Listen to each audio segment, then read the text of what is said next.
जब मन मनुष्य के अधीन हो जाता है तो वो गंगा जल जैसा निर्मल और पवित्र हो जाता है। ऐसा स्वच्छ और निर्मल मन मुझ परमात्मा का दर्पण होता है, अर्थात उस मनुष्य की अंतरात्मा में मैं स्वयं वास करता हूँ। वाह प्रभु वाह, कितनी महत्वपूर्ण बात आपने सहजे कह दी। परंतु ऐसी महत्वपूर्ण बात मन के अधीन होने वाले बाणासुर की समझ में नहीं आएगी। हाँ प्रभु। बाणासुर ये नहीं जानता कि जिसने अपना मन जीत लिया। मनुष्य इस प्रकार प्रसन्न अप्रसन्न क्यों होता है?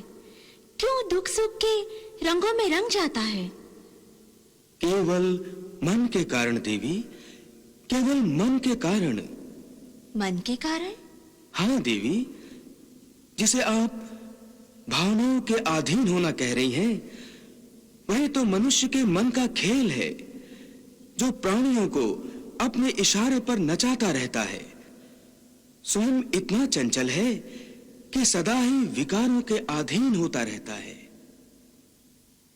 देवी, इस मन के कारण ही मनुष्य सुख दुख पाता रहता है और कभी-कभी अहंकार का महाकाय रूप धारण करता है, तो कभी क्षमाशील भी बन जाता है।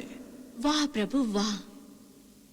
देवी, यह मन इतना कुटिल है कि मनुष्य को मनुष्य से भेदभाव करने की शिक्षा देता है। मन के कारण ही तो मनुष्य महात्मा बनता है और मन के कारण ही मनुष्य दुरात्मा बनता है। मनुष्य का मन इतना शक्तिमान है प्रभु? हाँ देवी, इसकी विनाशकारी शक्ति ब्रह्मास्त्र से भी अधिक विनाशकारी होती है। प्रभु, मन का ये वर्णन अति भयंकर है। देवी, परंतु मन की विनाशकारी शक्ति पर अंकुश भी तो लगाया जा सकता है। वो कैसे प्रभु? तपस्या करके। तपस्या करके? ज्ञानी और तपस्वी जानते हैं कि मनुष्य का सच्चा मित्र उसका मन ही होता है और उसका भयंकर शत्रु भी मन ही होता है। इसलिए ज्ञानी तपस्वी मन पर काबू पाने के लिए तपस्या करते हैं, अपने चंचल मन को अपने अधीन करते हैं। परंतु मन पर काबू पाने के बाद उसमें क्या परिवर्तन होता है प्रभु?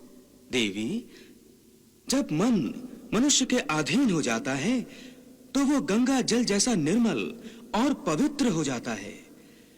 ऐसा स्वच्छ और निर्मल मन मुझ परमात्मा का दर्पण होता है, अर्थात उस मनुष्य की अंतरात्मा में मैं स्वयं वास करता हूँ। वाह प्रभु वाह, कितनी महत्वपूर्ण बात आपने सहजे कह दी।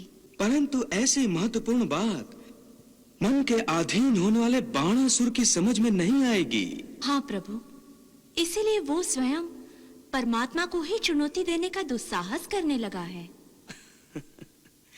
देवी,